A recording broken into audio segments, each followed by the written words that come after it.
Bonjour chers amis, c'est Cyril de Lille. Je vous présente le chemin vers le ciel numéro 5. Aujourd'hui, aimer ceux qui défendent l'avortement, le suicide assisté, l'euthanasie, etc. Bref, aimer nos ennemis. Voilà le sujet.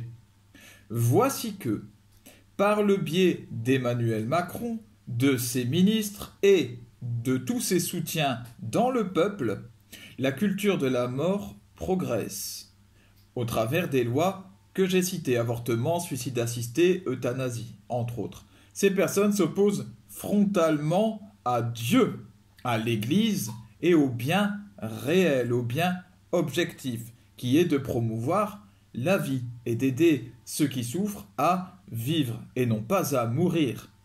Emmanuel Macron ignore d'ailleurs totalement les appels insistants du pape François. On le voit accourir au stade Vélodrome de Marseille pour se montrer auprès du pape, parce que ça pour lui c'est très important. Mais lorsque le pape lui dit « Attention, on ne touche pas à la vie, ni au début, ni à la fin », alors là, il fait la sourde oreille. Puisqu'il a eu apparemment sa photo avec le pape, ça a l'air de lui suffire. Alors voilà, bien entendu, vous l'entendez aussi à mes paroles, la pilule est difficile à avaler pour tous les enfants de Dieu, en particulier bien entendu les chrétiens. N'oublions pas, dans ce moment de combat, ce que Jésus-Christ nous demande. Priez pour ceux qui nous persécutent, priez pour nos ennemis. Jésus le dit bien, c'est à ça que je vous reconnaîtrai.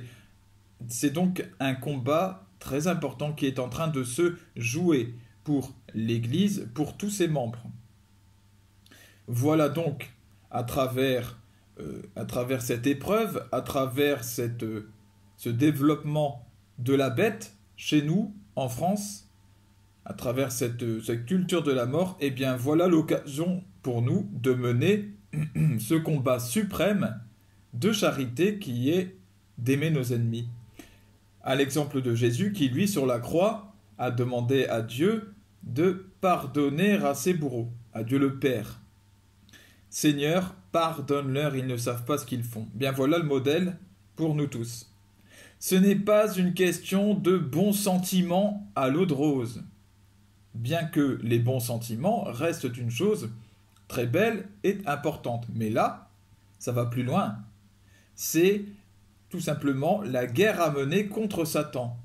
Et oui, prier pour nos ennemis, eh bien c'est affronter directement le diable. C'est lui rentrer dedans. Pourquoi ? Eh bien parce que condamner ces gens ou les laisser aux mains du diable sans prier pour eux, eh bien c'est laisser le risque que leur vie soit emportée à leur mort en enfer par le mauvais.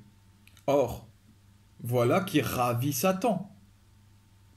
Son but, c'est bien d'emporter le plus d'âmes humaines possible en enfer. Alors, pour le combattre, quoi de mieux que de prier pour nos ennemis, prier pour que les pécheurs, les grands pécheurs, comme ceux qui promeuvent cette culture de la mort, prier pour que ces gens-là ne meurent pas. En tout cas, pas maintenant, mais qu'ils se convertissent avant de mourir pour accéder au paradis. Le Seigneur, Dieu Tout-Puissant, le dit lui-même.